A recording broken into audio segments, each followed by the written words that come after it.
Hey everybody, how you doing? Just wanted to really quickly follow on from the deep squat video I posted last week. A few people found it useful and I said I was going to follow up with another video. So the whole reason I posted the deep squat video is because a lot of people I assess who have lower back pain or faulty movement patterns or hip pain, they can't move very well, they have poor movement patterns and they tend to be very tight around the hip joints. And what that does is it means that they move from the wrong places. So they get movement from their lower back in particular, which can beat up your discs and the bone structures and cause pain.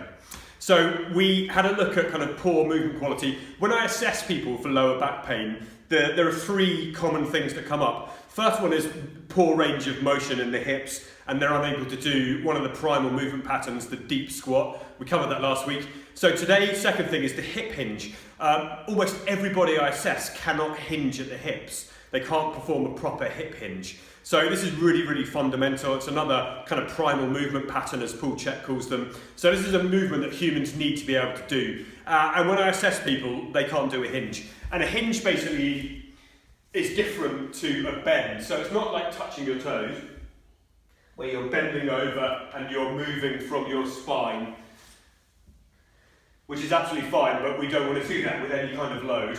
A hinge is different. A hinge is allowing your hips to glide backwards, so you can hinge here at the hip joint, and you're letting your hamstrings lengthen and stretch, and most important of all, you are not rounding out and moving from your spine, because this puts a lot of stress on the bone structures and the discs in the back. So the hinge is keeping neutral here, hinging at your hips, so you can load these big muscles and keep tight and keep a safe position. Okay, cool. So the third exercise, the third thing that I see that people can't do, so can't deep squat, poor range of motion, cannot hip hinge, poor range of motion, just faulty movement patterns, and also they can't stabilise their deep core. So I'm not talking about the six-pack muscles, yeah, that we do crunches and sit-ups with. I'm talking about the deep stabiliser muscles in here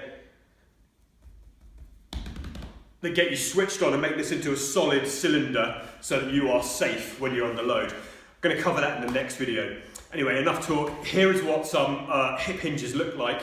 I'm going to do them with a kettlebell. So this is a kettlebell Romanian Dead Lift. This is a fundamental movement pattern. And as you can see, this is the foundation for loads of different exercises like deadlifts and kettlebell swings. If you add these, get really good at these, add these together, the bottom position with a hard style plank, a standing plank, you have a kettlebell swing. Feet are about hip width apart.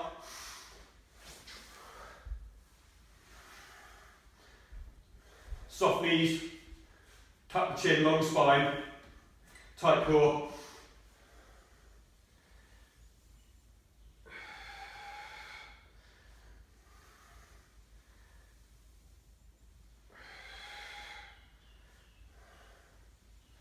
You want to really get into your hamstrings, load them up like bowstrings, so you've got that power.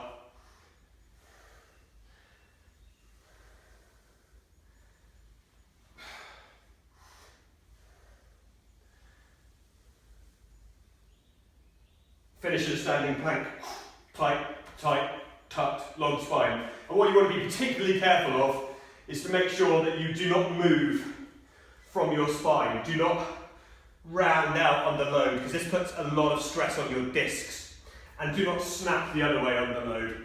So you want to keep basically a neutral spine position, which is just a nice natural curve here.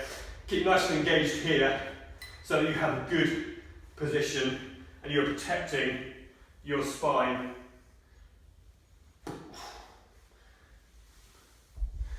So that's the hip hinge, that's the Romanian deadlift. I'm going to catch up with you in a couple of days or next week, and I'm going to show you the third little exercise to help you simply get some deep core stability, help to fire this up and get the sequencing right here so that you can protect yourself and lift safely. Enjoy the rest of your Monday, people. I'll catch up with you soon.